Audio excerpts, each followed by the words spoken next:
Seja muito bem-vindo e bem-vinda à nossa República. Toda semana nós trazemos para o debate os temas que impactam diretamente a sua vida. E poucos são tão decisivos para o futuro quanto a educação. Em um mundo que se transforma em velocidade recorde, a escola se vê diante de desafios gigantescos. Como engajar as famílias? Como lidar com a tecnologia que invade as salas de aula? Como preparar nossos jovens não apenas para uma prova, mas para a vida, para o trabalho e para a cidadania? E talvez a pergunta mais difícil: como garantir que o dinheiro público seja investido da melhor forma possível para que tudo isso aconteça? Para nos ajudar a aprofundar essas questões aqui em Mato Grosso, temos a honra de receber hoje o secretário estadual de Educação, Alan Porto. Ele está à frente da pasta que gerencia a vida escolar de centenas de milhares de alunos e o trabalho de dezenas de milhares de profissionais. Secretário Alan Porto, seja muito bem-vindo à nossa República. Muito obrigado por ter aceitado o nosso convite. Bom, Mauro, para mim é um prazer enorme. Eu acho que é a segunda vez que eu estou aqui no programa contigo. E sempre um prazer falar sobre a educação, né? A educação que transforma vidas, a educação que está aí com vários projetos sendo desempenhados, vários projetos em execução. E eu me recordo muito a gente falando aqui de 2019, quando iniciou a gestão do governador Mauro Mendes Otaviano Pivetta. Nós estamos em 2026, quase encerrando 8 anos né, desses 2 mandatos. E eu vejo que a educação tomou aí um novo rumo. Né? Nós saímos da 22ª educação, né, do estado do Brasil para a 8ª melhor educação do Brasil. E eu gosto de comparar isso, Mauro, ao Campeonato Brasileiro. 22ª posição é rebaixamento, né? E hoje nós estamos ali entre os 10 melhores, então isso significa um salto, significa que a gente está no mundo certo. Um salto gigante, né? Vamos falar a verdade. Obrigado pelo convite. Foi um trabalho extraordinário nesse período. Secretário, eu quero começar fazendo a seguinte pergunta, que é um tema que sempre suscita uma opção de controvérsias. A educação começa em casa?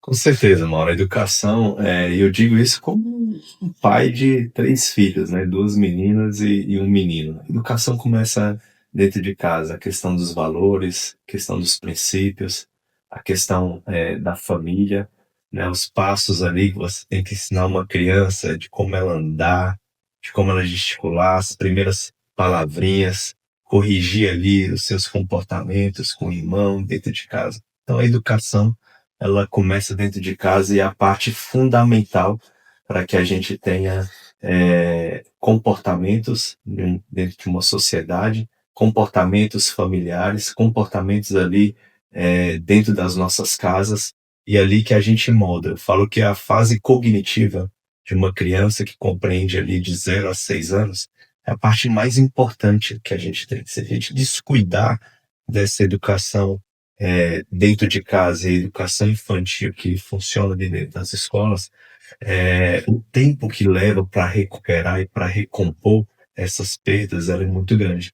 Nesse período, se você não fizer bem feito, eu digo como um pai e como profissional da educação, a gente pode ter prejuízos enormes lá na frente. E o futuro dessa criança, desse jovem, desse adolescente pode ser prejudicado. Quando você fala dessa primeira fase, dessa fase infantil, obviamente, e da educação na família, obviamente você está se referindo a questões como ensinar a criança, limite para as crianças, saber o sim, o valor do não, o valor do sim, enfim, são coisas que vão conduzir ela depois ao longo da vida inteira, na verdade, né? Mas a sua responsabilidade está muito ligada quer dizer, o ensino médio, quer dizer, aquela coisa de você ter a formação, preparar o jovem para a universidade, né? E eu queria o seguinte, quer dizer, é uma fase muito difícil, porque você mexe com um adolescente, com um público em efervescência, em ebulição nas suas ideias, enfim, dos seus hormônios. Eu queria saber o seguinte, quer dizer, esse processo da educação em casa e da educação via conhecimento, da formação da intelectual na área do conhecimento do jovem, ela mesmo nessa faixa etária que você trabalha, ela é tão importante quanto nessa primeira fase da infância? A fase da infância ela é a fase mais importante, né? O Estado ele é dividido em duas partes. O município ali ele cuida da educação infantil, compreende ali a creche, ali a pré-escola, depois os anos iniciais até o 5º ano do ensino fundamental. O Estado ele cuida do Fundamental 2, que é pelo 6º ano ao 9º ano do ensino fundamental, até o ensino médio. E depois tem a parte do curso técnico que ele pode ingressar, aí tem a universidade, enfim, tem as opções ali e o projeto de vida que aquele jovem vai seguir. Então, quando eu falo de comportamento, educação dentro de casa, de princípios, de valores, como foi mencionado aqui, o sim, o não educa também, né? A gente, quando cria os nossos filhos, a gente não fala sim todo momento, né? Não é pelo tudo. contrário, se não tiver um não, realmente não vai ser educado. Os não é que educa, né? Os não é que educa. Então, essa participação da família nessa fase inicial é de fundamental importância. Quando você termina essa fase inicial da pré-escola, você vai para a fase de alfabetização, e a gente tem um projeto de alfabetizar as crianças na idade certa, e essa idade certa é quando ela completa 7 anos de idade, ela está ali no 2º ano do ensino fundamental, e a gente tem uma política educacional que alfabetiza Mato Grosso, que dá apoio técnico, apoio pedagógico para os municípios realizar isso. Isso é fundamental, mano. Porque essa criança que é alfabetizada na idade certa, isso não é o secretário no povo, são os especialistas da educação, dizem que essa criança ela tem 80% de chance de ingressar na universidade. Então hoje o estado de Mato Grosso a gente consegue medir a avaliação de todas as crianças que saem do 5º ano do ensino fundamental, que é a responsabilidade do município, quando ela vai ingressar na rede estadual. Então a partir desse resultado de avaliação, de aprendizagem, é a vacina adequada que a gente vai aplicar. Se esse estudante vem com uma defasagem muito grande do ensino fundamental, a gente tem uma estratégia de recomposição da aprendizagem. Se esse estudante vem com aprendizado adequado no 5º ano, ele vai conseguir seguir ali o Fundamental 2 do ensino médio e com certeza ele vai ter êxito para ingressar numa universidade federal. Então, para cada situação, a gente tem uma vacina adequada para aplicar ali. O ideal é que nós tenhamos aí uma criança preparada, alfabetizada na idade certa e com habilidade Esse programa adequada. Foi premiado, inclusive, né, secretário? Sim. Eu queria saber o seguinte, celular na sala de aula. Qual que é a visão da SEDUC sobre a orientação do governador Mauro Mendes, sobre o seu comando? É proibir o celular ou orientar, estimular, trabalhar o uso adequado do celular na linha do aprendizado? Vamos lá, celular hoje nas escolas é proibido na rede estadual de Mato Grosso. Existe uma lei estadual, existe também uma lei federal. A gente não pode confundir uso de celular, uso de tela, a tecnologia educacional. São coisas distintas, né? Quando a gente pega um diagnóstico, Mauro, isso tá dos brasileiros. Hoje um adolescente ele fica em torno de 5 a 6 horas em redes sociais. Instagram, Facebook, TikTok. E geralmente consumindo conteúdos que não vai agregar nada no aprendizado, não vai agregar nada no conhecimento. São questões ali de comunicação com terceiros e comunicação nessas grandes redes, né? O que a gente fez é proibir o uso disso. Isso já tem dados, já tem resultados de melhora significativa na questão da permanência do estudante, na questão do acesso, na questão do convívio social, na questão da comunicação, na questão do protagonismo desses estudantes dentro do ambiente escolar e melhoria significativa na aprendizagem. Isso já tem resultados, né? O que o estado de Mato Grosso fez foi investir na formação de professores, na formação dos estudantes para utilizar a tecnologia educacional. É claro que a tecnologia por si só, que aí eu falo device, que eu falo, né, computador, plataforma, não resolve o problema. A gente precisa formar.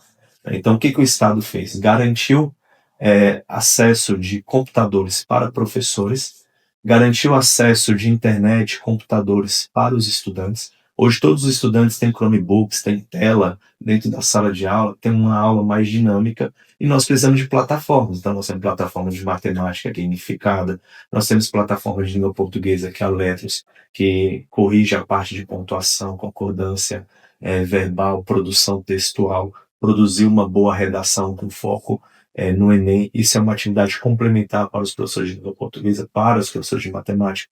Nós temos plataforma de gestão, que agora dentro da Base Nacional Comum Curricular entrou a parte de computação. Então, em todas as nossas escolas, nós temos dentro do nosso currículo computação. Nós temos o curso de língua inglesa para todos os estudantes, do 6º ao 3º ano do ensino médio, que inclusive essa plataforma de língua inglesa dá a chance do estudante fazer um intercâmbio fora do Brasil. Todos os anos a gente leva 100 estudantes para a Inglaterra, onde vai ser matriculado no melhor curso de língua inglesa, vai aperfeiçoar o Por inglês, que isso muda vai conhecer. no dia a dia do estudante, né? Como é que a escola se movimenta em torno de um projeto desse? Então, dentro dessas tecnologias que eu exemplifiquei, o Estado garantiu a infraestrutura tecnológica, que é os computadores, as plataformas, o acesso, e nós garantimos as plataformas e, mais do que isso, a formação do professor. O professor ele tem que aplicar aquele material dentro de sala de aula. Então, como que vai ser essa trilha de aprendizado com base nessas plataformas? É só isso que vai resolver o problema? Claro que não. Isso são atividades, Mauro, complementares. Isso são atividades que vão ajudar o professor, né? Hoje a gente fala muito de inteligência artificial. Eu acredito que a inteligência artificial não vai substituir o professor, a pessoa, o humano. Muito pelo contrário, a inteligência artificial ela vai vir no sentido de ajudar. E eu posso citar vários exemplos, né? A gente tem na nossa rede hoje mais de 300 mil estudantes. Imagina um professor hoje, com a carga horária que ele tem de 40 horas, com mais de 20 turmas, fazer planejamento de aula para todas essas turmas, corrigir trabalhos, corrigir provas, elaborar avaliações. Pode ajudar o professor a planejar uma aula, pode ajudar a preparar uma atividade que ele vai exemplificar numa tela, num Chromebook. Então, tudo isso são ferramentas que fazem com que o tempo, que é pouco do professor ali, na aplicação daquele conteúdo, ele possa ter uma eficiência, pode ter um desempenho melhor. Então, a tecnologia ela vem para trabalhar e ser um aliado, e trabalhando de forma adequada, ela é um grande aliado do professor e um grande aliado do estudante, né, para fazer as recomposições de aprendizagem, para fazer as aulas de reforço. Então é nisso que o estado de Mato Grosso está apostando e está fazendo isso com muita maestria. Hoje pode ir em qualquer escola do estado de Mato Grosso. Tem internet, tem Chromebook, tem plataformas, tem professor preparado e tem estudante que está engajado. Duas perguntas a partir disso, dessa colocação sua. A primeira é um moderno desafio da educação, um desafio histórico, que é envolver a comunidade escolar, quer dizer, o pai, a mãe, né? Nas atividades escolares, naquilo que é preciso para que a criança se desenvolva melhor. Esse é um grande desafio. O outro grande desafio é a questão de tomar uma decisão, né, sobre o que fazer diante do gigantismo que é a educação em Mato Grosso, em todo lugar, mas em Mato Grosso, muito grande, mais de 700 escolas, um estado gigante, cada município com uma situação peculiar. A gente lembra, no começo do governo do Mauro, que tínhamos a história das escolas de lata, tinha educação, as escolas todas indo sucateadas. Como é que você decide qual obra vai fazer primeiro? A comunidade participa? Como é que é isso? É uma pergunta bem ampla, e aí eu começo respondendo o seguinte: existem 3 pilares fundamentais dentro da educação, né, que a gente precisa garantir, né? A política educacional precisa funcionar em cima disso, que é garantir o acesso do estudante a uma escola. O segundo pilar é a questão da permanência. Não posso garantir só o acesso, ele também tem que permanecer dentro do ambiente escolar para diminuir o abandono e diminuir a evasão escolar. E o último pilar, que é o mais importante, é garantir a aprendizagem desse estudante. Então, dentro desses 3 pilares, a gente tem uma série de políticas que garantem esses 3 pilares. Primeiro, o acesso, né? Eu tenho que ter infraestrutura de qualidade.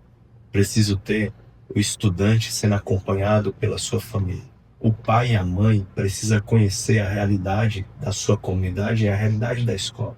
quem são os professores, qual que é o currículo da escola, quais são as reuniões que os pais precisam participar, quais são as avaliações, se aquele estudante precisa de um trabalho de reforço escolar, de um acompanhamento mais de perto, se o estudante é um estudante que a gente chama PAED, da educação especial, se ele vai ter acesso a um assistente da educação especial, se ele vai ter acesso a um professor auxiliar, qual é a alimentação adequada que esse estudante precisa, se ele tem alguma restrição nutritiva, se ele precisa de um acesso a um ônibus escolar. Então, tudo isso está ligado à política de acesso dentro do ambiente escolar. Depois, para a gente garantir a permanência, eu preciso que tenha um currículo forte. O currículo forte significa dizer que o aluno tem que ter acesso a um material didático. Ele tem que se sentir acolhido dentro do ambiente escolar.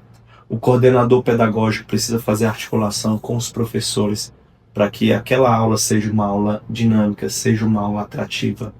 E com tudo isso, fazer com que o estudante aprenda. Então, para eu garantir para esses estudantes hoje do século XXI, como a gente mencionou aqui no início da entrevista, que é um estudante protagonista, é um estudante que critica, é um estudante que conversa, é um estudante diferente do século passado e com um ambiente mais tecnológico, com acesso a muitas informações, eu preciso também que o professor, que o líder dentro de sala de aula esteja preparado também para receber esse estudante. E com isso a gente consegue que aquele aprendizado aconteça. E é fundamental a participação dos pais, né, no acompanhamento da vida escolar do seu filho. Então tudo isso são coisas que andam conectadas para a gente garantir que seja uma escola atrativa. E a decisão de o que fazer primeiro? Qual escola reforma? Qual escola faz a manutenção? Qual escola será demolida e reconstruída? Você sabe que em 2019 a gente recebeu a educação lá com salas de lata, né, com uma infraestrutura muito sucateada. O orçamento da educação em 2019 para infraestrutura era de 1.400.000. Olha, 1.400.000 você não consegue nem reformar uma escola. Hoje o pacote de investimento de modernização da infraestrutura da educação do estado de Mato Grosso é mais de 1 bilhão. Né? Nós já entregamos mais de 50 escolas novas. Nós já entregamos mais de 100... São 700 628. Nós já entregamos mais de 100 escolas reformadas. Nós estamos construindo 40 novos SEIs, que é o Colégio Estadual Integrado. Desses 40, nós já entregamos 7. 4 em Cuiabá, 1 em Várzea Grande e 2 em Sorriso. Tem mais de 30 sendo licitados, empresas que já foram contratadas, obras que estão iniciando, né, pacotes de manutenção preventiva, corretiva. Então a gente está falando de mais de 1 bilhão. Né? Se ele fosse botar isso em números, é muito recurso. Então esses recursos eles estão sendo aplicados para que a escola ela tenha uma infraestrutura adequada. E como que funciona a decisão? Não é o secretário não fala, tem que reformar essa escola, tem que construir essa escola. Existe um setor de microplanejamento dentro da educação que tem um diagnóstico de toda a infraestrutura e também avaliar a quantidade de estudantes. Região de Cuiabá, Várzea Grande, Sorriso, Sinop, região de Barra, os maiores centros urbanos que estão crescendo, demanda de construção de novas escolas, demanda ampliação. Então tem regiões que são prioritárias que a gente precisa construir e garantir quantidade maior de salas de aula. Hoje nós temos 8.000 salas de aula. Dessas 8.000 salas de aula, 60% foram reconstruídas, construídas ou reformadas. Então significa dizer que essa sala de aula está climatizada, ela tem um televisor, ela tem Chromebook, ela tem conjunto aluno novo, e tem uma sala de aula apropriada, moderna, para receber esses estudantes. E as outras salas, demais salas que a gente fala das escolas do campo, escolas indígenas, escolas regulares, existe um planejamento para passar por melhorias na sua infraestrutura, ou seja, reforma, ou seja, climatização. Então, tudo isso existe um planejamento que a gente segue esse planejamento à risca e com recurso e com orçamento garantido para a execução. Muito bem. Eu queria fazer uma pergunta mais num tom pessoal. Você falava no primeiro bloco sobre seus 3 filhos. O que é isso? Quer dizer, a perspectiva de ter 3 crianças em casa, como é que você se posiciona em relação à educação? Aumenta a responsabilidade, aumenta o compromisso? Você se sente mais comprometido com o futuro das crianças de Mato Grosso pelo fato de ser pai? Com certeza, né? O fato de você ser pai, você conhece na prática como que é educar um filho de verdade. Né? Como toda uma família se estrutura e começa, né? Você começa namorando, depois você vai ficar noivo, depois você vai casar. Aí quando você casa, você quer casa, aí você vai correr atrás de ter a sua primeira casa própria. Depois de você ter a sua primeira casa, você vai trabalhar para ter o primeiro filho. Aí, no meu caso, eu tenho 3 filhos, 2 meninas e um menino. E eu sei o quanto é importante o acompanhamento do pai e da mãe na vida escolar do filho. Então, a gente está falando de janeiro, né? O ano letivo começa em fevereiro. Então, existe a preocupação de qualquer pai de família nesse momento de garantir a matrícula do seu filho. Ir lá na escola, conversar com a diretora da escola, conhecer os profissionais, os docentes que vão trabalhar com o seu filho. Você vai fazer uma reflexão, como que o meu filho foi no ano anterior, quais são os desafios para esse ano. A gente costuma fazer algumas reflexões, né? A gente costuma corrigir algumas rotas, chamar o filho, você não foi bem nisso aqui, ou você foi bem ali. Então esse ano você precisa melhorar aqui, precisa melhorar aqui. O papai e a mamãe estão aqui para dar todo o apoio. A gente vai ajudar nas tarefas de casa, a gente vai participar das reuniões, a gente vai estar mais próximo dos professores, vai estar próximo da escola. Então essa participação, ela não se resume simplesmente de garantir a matrícula do filho ou garantir que ele vai para a escola. O pai e a mãe têm que fazer além disso. Tem que acompanhar as atividades escolares, tem que acompanhar as amizades dos filhos que está tendo dentro do ambiente escolar, quem são as famílias desses estudantes. Então essa relação humana, ela precisa existir a todo momento. Então isso a gente fala de acompanhamento, de monitoramento. E quando o pai e a mãe faz isso, o filho percebe, e o filho se sente valorizado, o filho se sente acolhido. Então o papel do pai e da mãe, eu falo aqui olhando para essa câmera, não é simplesmente só garantir a matrícula do filho, vai além disso. Tem que acompanhar, tem que monitorar, e a gente sabe que isso demanda tempo.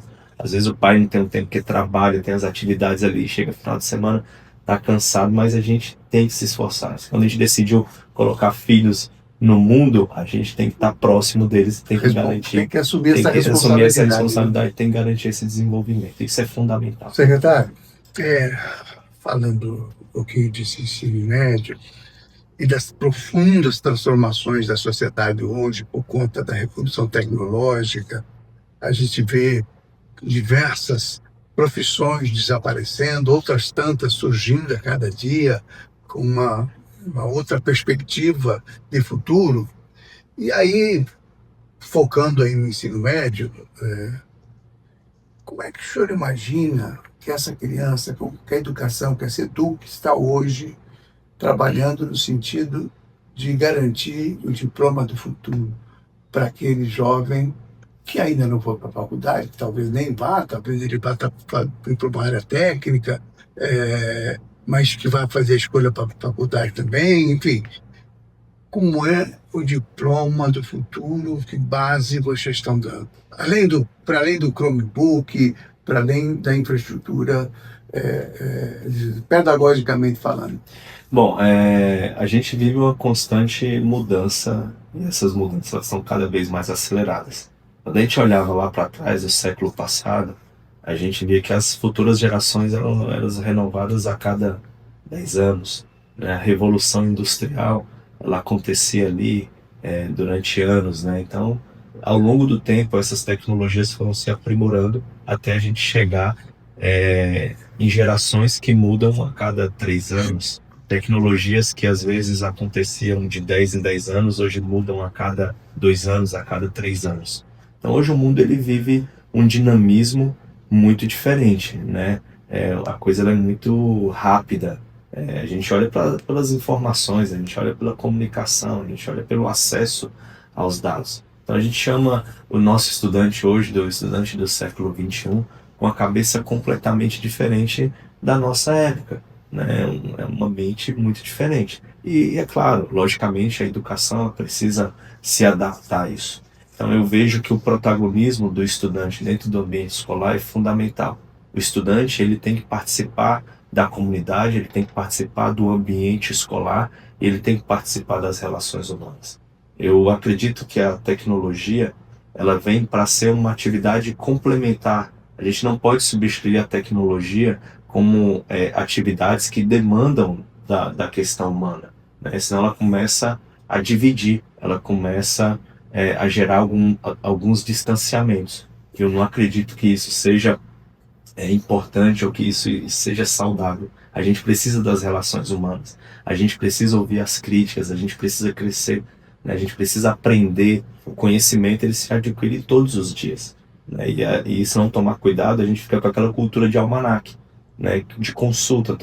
Quando eu tenho um problema, eu vou consultar um buscador aqui de informações e vou tirar ali uma conclusão com base em narrativas. Não, a gente tem que aprofundar, a gente tem que ser mais especialista, a gente tem que compreender a questão da leitura, a questão do aprendizado é muito mais profunda do que simplesmente uma consulta. Então essa futura geração que está dentro das nossas escolas tem que compreender que a tecnologia ela precisa impor ali alguns limites dentro desse processo de aprendizado. Quando olha para o futuro e olhando para o estado de Mato Grosso, é uma economia muito pujante, é uma economia muito forte, é uma economia que está se industrializando, está se verticalizando.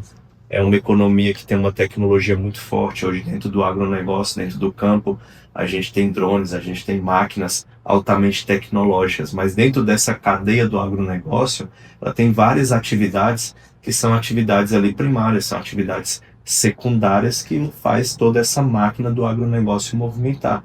Então, o estudante, a gente está preparando ele para essas profissões do futuro, como atividades técnicas, como atividades que ele pode escolher ali para cursos de graduação. Esse estudante do ensino médio, a gente trabalha com ensino técnico, profissional e tecnológico, que já permite o estudante terminar o ensino médio, onde ele pode ingressar dentro de uma universidade, ao mesmo tempo ele também pode ingressar dentro de uma atividade profissional. Quando a gente olha para as áreas de TI... Ele já sai preparado para o emprego. Ele já sai preparado para o emprego. Hoje, no nosso ensino médio, a gente tem uma carga horária de 1.200 horas, dividida em 3 anos. 400 horas. E, concomitante, ele tem um curso técnico. Curso na área de TI, curso na área de logística, curso na área administrativa, curso na área da agricultura. Então, dependendo da atividade comercial, da atividade econômica daquela região, a gente tem cursos direcionados. Então a gente fez esse estudo, fez esse levantamento com o setor produtivo, com o comércio, com a indústria, quais são as áreas de atuação de cada região. O estado é muito grande, muito diversificado. Quando a gente olha para Cuiabá e Várzea Grande, é uma tendência mais de prestação de serviço. Quando a gente olha para a região norte, é mais atividades do agronegócio. E as escolas precisam se adaptar a essas realidades e a essa cadeia produtiva de prestação de serviço da agroindústria, do agronegócio, da atividade da agricultura. Então, tudo isso está equacionado dentro do nosso currículo. E a gente tem as nossas parcerias. Tem parceria com o Sistema S, tem parceria com o Senai, tem parceria com o Sebrae, tem parceria com a FMT, tem parceria com a CCTES. Hoje, todo estudante que quer realizar um curso técnico concomitante com o currículo do ensino médio, ele tem essa oportunidade. Hoje, em todas as áreas do conhecimento, da atuação humana, se fala muito em habilidades, né? Daquela coisa das pessoas terem habilidades para resolver problemas, habilidades de comunicação, habilidades pessoais que extrapolam o mero conhecimento técnico ou puro. Como é que desenvolve essas habilidades humanas, a de oratória, a de liderança? Isso é pensado na escola pública de Mato Grosso? Com certeza. Hoje nós temos dentro das nossas escolas o projeto de vida.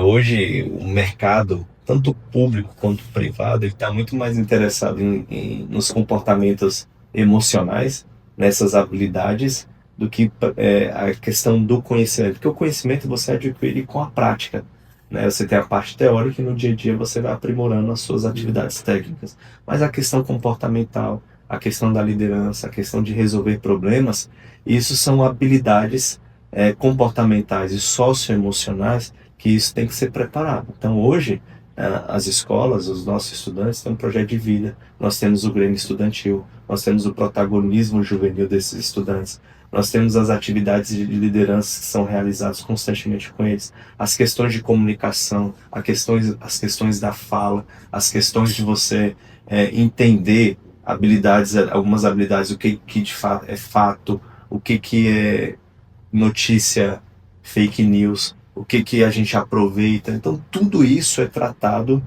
dentro do nosso currículo, que são divididos em habilidades e competências dentro das atividades extracurriculares da escola. Quando o senhor fala no protagonismo juvenil, o que é alguma coisa extremamente importante, porque esse desenvolvimento das pessoas se dá quando você tem um ambiente criativo, um ambiente proativo nas mais diversas áreas, né? Agora eu queria saber o seguinte: são duas questões que são muito intrigantes e que preocupam bastante nesse momento que a gente vê a sociedade mundial, não é só brasileira, não, muito dividida ideologicamente falando, né? O certo é isso, o certo é aquilo, e aí há um certo radicalismo nessas relações. Como é que a educação desse jovem é tratada sob esse aspecto? Quer dizer, existe uma influência no sentido de não, você tem que seguir esse caminho ou aquele caminho? Como é que a educação no Mato Grosso, e aí eu que pegar o exemplo da escola cívico-militar, que também faz parte de uma doutrina, uma visão ideológica, e eu queria saber como é que trata isso, para que a sociedade continue plural, enfim, que o futuro seja de debate, democrático, etc. A escola ela tem um papel de ensinar, né? As questões ideológicas dentro de um ambiente escolar, elas são deixadas de lado, né? Existe algumas situações pontuais que acontecem, mas a orientação da SEDUC é que a gente tem que respeitar cada profissional e cada estudante, desenvolvendo atividades socioemocionais, questão de respeito, questão de responsabilidade, a questão da empatia, né? A questão de dar voz, quando eu falo do protagonismo juvenil, é que o estudante participe do planejamento pedagógico, da política da escola, da comunidade. E uma das iniciativas que nós criamos dentro do ambiente escolar foi a criação dos grêmios. A criação dos grêmios estudantis, eles fazem parte do ambiente da escola, faz parte dos projetos, faz parte da comunicação. A gente tem um projeto que é de permanência escolar, que é a diminuição da evasão escolar, né, um estudante a menos, onde os próprios estudantes participam no engajamento dos estudantes para diminuir a evasão, né, quais são as dificuldades que aquele estudante está tendo, se ele está tendo algum tipo de comportamento, está sofrendo algum tipo de bullying, está sofrendo algum tipo de violência, está sofrendo algum problema dentro da sua própria casa. Então existe esse trabalho que é feito por profissionais, né, preparados como assistente social, como pedagogos, juntamente com esses estudantes, trabalho de busca ativa, para a gente compreender o que está levando aquele estudante a ter aquele tipo de comportamento. O que nós queremos é desenvolver líderes de verdade, com capacidade de criticidade, com capacidade de argumentar, com capacidade de compreender texto, com capacidade de debater em cima daquilo que é verídico, daquilo que é verdade. Por isso que quando a gente fala de habilidades de compreensão e interpretação de texto, reconhecer o que é uma fake news, reconhecer o que de fato é fato mesmo, o que é questões, notícias verdadeiras, compreender um texto, fazer uma boa redação. Então tudo isso faz parte de uma estratégia pedagógica que vai desenvolvendo essas habilidades e esse protagonismo desses estudantes. A gente tem isso muito forte dentro das escolas de tempo integral, né? A gente tem os clubes de protagonismo. Quando a gente chega dentro de uma escola de tempo integral, os estudantes nos recebem e eles que apresentam os projetos. Os projetos que eles fazem com as comunidades escolares. Reuniões de pais e mestres acontecem eles apresentando os resultados. Os estudantes apresentando os resultados pedagógicos, essas curriculares, atividades de protagonistas que são realizadas dentro daquele ambiente. Então a escola é viva. A escola ela perpassa, ela vai além da sala de aula, daquela sala, vai além dos muros da escola. Então a escola ela tem esse papel significativo dentro do ambiente escolar. O senhor falava lá no começo sobre a questão da evolução, né? Nós tínhamos realmente um quadro, do ponto de vista do IDEB, bastante preocupante, e houve esse salto enorme para chegar agora na 8ª posição, com perspectiva de ampliar esse espaço na educação nacional. Como é que o senhor pensa esse resultado? Quer dizer, nós estamos em 2026, daqui a pouco temos eleição, no outro ano já é outro governo, independente de quem ganha, é outro governo. Né? Provavelmente outro secretário, provavelmente outra equipe, enfim. Como é que se preserva essas conquistas, né, independentemente de governo? Como é que se estabelece uma política de Estado para a educação de tal modo que os avanços não parem, que não haja retrocesso? A política educacional, a Educação 10 anos, ela foi construída com base em evidências, né? Baseado nas 10 melhores educações do Brasil e nas melhores educações internacionais e olhando para dentro do nosso estado e fazendo as adaptações. Como toda política educacional, ela não é engessada, ela passa por ajustes e toda política precisa ser avaliada. Então a gente avalia o desempenho desses resultados educacionais, avalia o desempenho dos estudantes. Com base nessas avaliações, a gente vai fazendo os ajustes de rotas. E é bom a gente também dizer aqui, deixar claro, que a gente não utiliza simplesmente os resultados do SAEB, porque o SAEB é feito a cada 2 anos. O governo federal ele aplica aquela prova a cada 2 anos e o resultado demora quase 1 ano para sair. O Estado ele tem 3 indicadores. Tem o SAEB, que é do governo federal, tem o IPEA, que é da Fundação Getúlio Vargas do Sistema Estruturado, e tem um avaliador independente do CAED, que faz a avaliação todos os anos. Faz aquela avaliação formativa e faz a avaliação somativa, que é aquela avaliação final, onde mede os resultados educacionais de todos os estudantes, não o espaço amostral. A gente mede os mais de 300 mil. E com base nesses resultados é que a gente vai fazendo os ajustes da nossa política. Então, independente de eu estar como secretário de Estado de Educação, senador Mauro Mendes, Otávio Pepetto, como governador, vice-governador, essa política ela precisa ter continuidade. Porque como tudo na vida, nós precisamos avaliar o que está dando certo e aquilo que está dando errado, fazer os ajustes. Então, independente do secretário, essa política do Avalia Mato Grosso, ela está enraizada dentro do Estado. Né? Hoje isso é uma prática dentro de todas as nossas escolas, dentro de todos os profissionais. Por mais que isso é lei, isso está no nosso orçamento, isso está na política educacional do Estado, isso está dentro das escolas. Então, eu acredito que dificilmente um gestor, um governador consegue mudar essa prática, porque isso já está no dia a dia, isso já é algo cultural. E aquilo que é cultural, você pode ajustar, pode aprimorar, pode melhorar.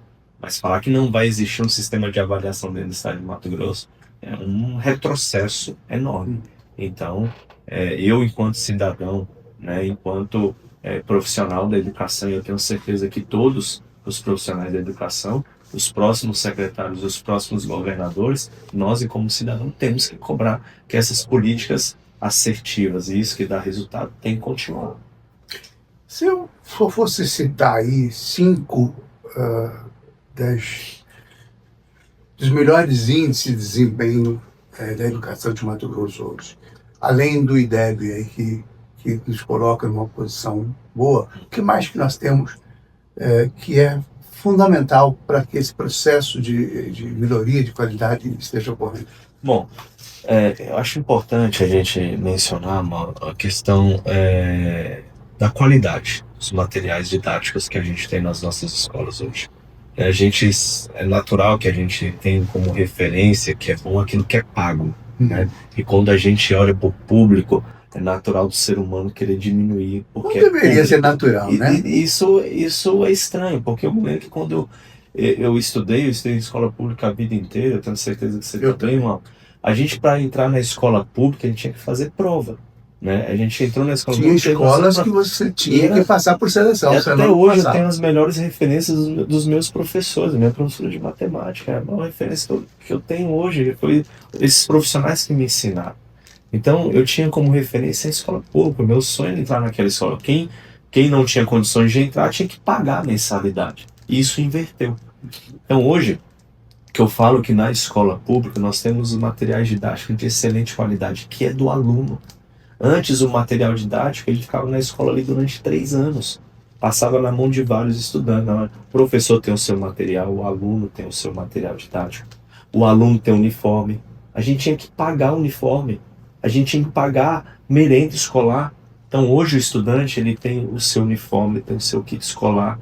Então, o pai que no início do ano se preocupa com tantas contas, né, IPTU, IPVA, pagar um monte de coisas, com material escolar, com kit escolar e com uniforme, o pai no estado de Mato Grosso não precisa se preocupar, porque isso o governo entrega para ele. E entrega porque o pai, o trabalhador que está ali na ponta, ele paga imposto.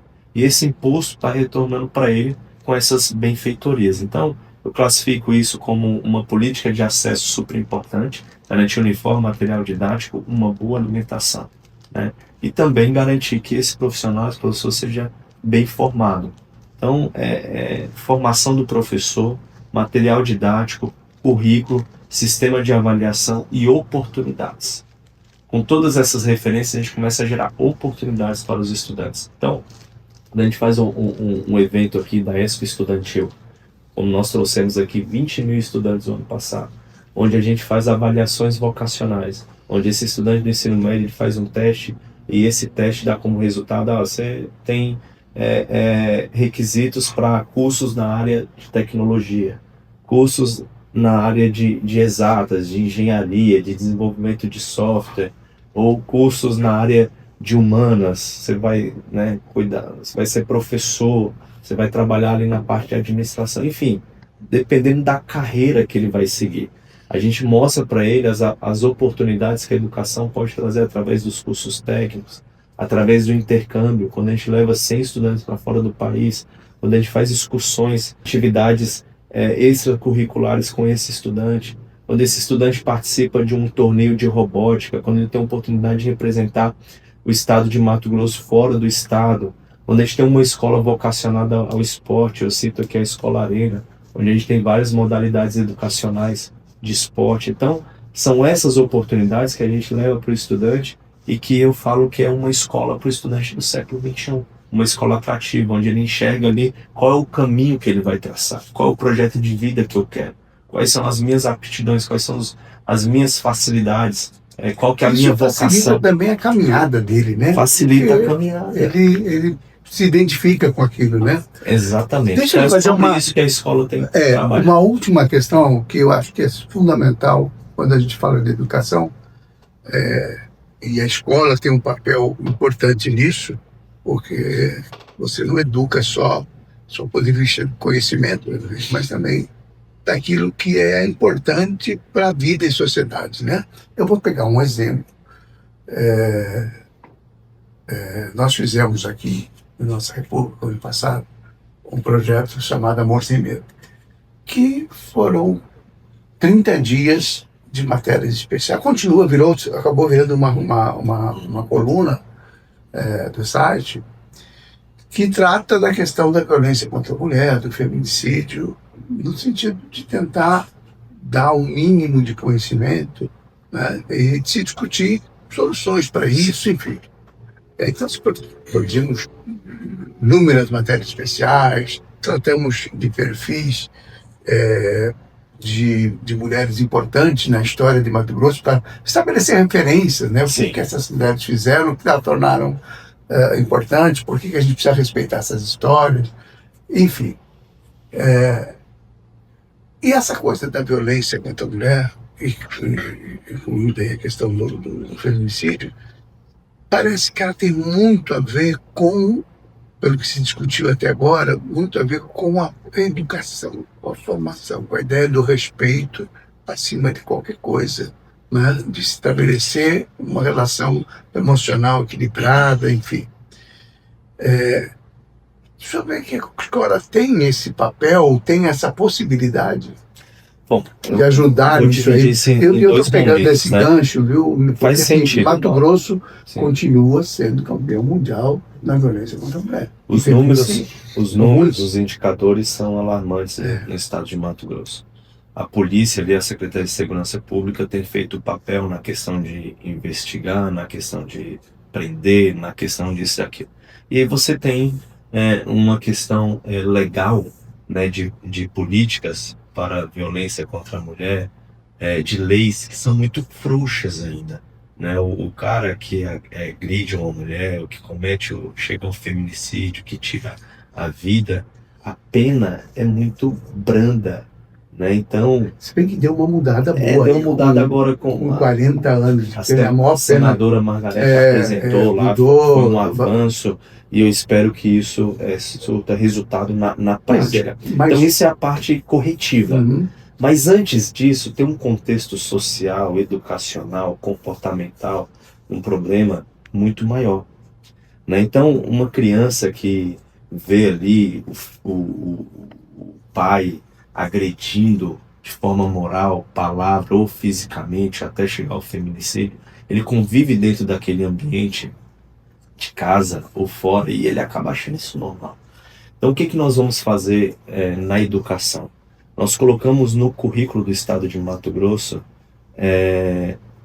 temas, assuntos de forma transversal em todas as disciplinas, assuntos que vai tratar violência com as mulheres.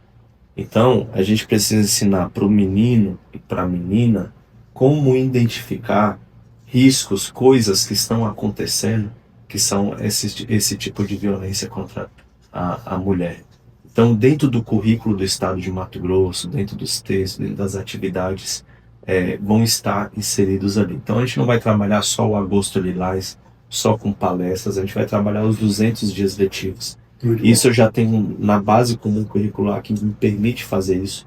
A Lei Maria da Penha também já traz isso, que a gente tem que trabalhar componentes curriculares de forma complementar, de forma extracurricular. Então, 2026, nas 628 escolas, os mais de 300 mil estudantes vão ter acesso dentro do currículo do Estado de Mato Grosso, violência contra a mulher. Isso já está estruturado, isso já está no nosso currículo, isso já está nas nossas formações, isso eu vou ajustando o material didático. Logicamente, as atividades que a gente tem em parceria com o Tribunal de Justiça, com o Ministério Público, com a cultura de paz, com os pacificadores, os mediadores, tudo isso continua. A gente agora coloca robustez dentro do nosso currículo, dentro das nossas atividades de formação dos professores e dentro das nossas avaliações. Então, eu acredito que esses dois ajustes, né, ajustando as penalidades e trabalhando com a educação para o menino identificar e a menina identificar quais são os riscos, a gente começa a mudar um pouco essa história. Secretário Alan Porto, obrigadíssimo pela sua participação aqui na nossa República. Nós vamos fazer um segundo encontro, porque eu sei que tem muito resultado importante para a gente tratar, para as pessoas também visualizarem a educação de uma forma que elas se comprometam um pouco com esse processo.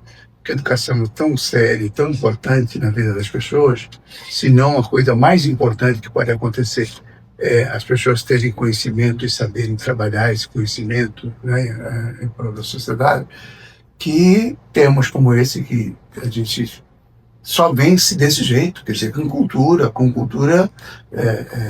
que mude a perspectiva, né, que as pessoas tenham um mínimo de inteligência emocional, etc. Mas eu agradeço muitíssimo, a gente volta a conversar em breve, vou pedir aí para remarcar outro bate-papo, tá bom? E a gente volta. Nossa República vai ficando por aqui e até a próxima semana com uma outra entrevista tão importante quanto essa com o secretário Alan. Um abraço a todos e não esqueçam, hein?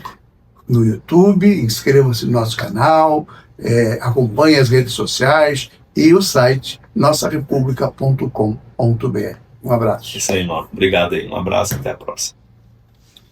Alan, eu vou aproveitar.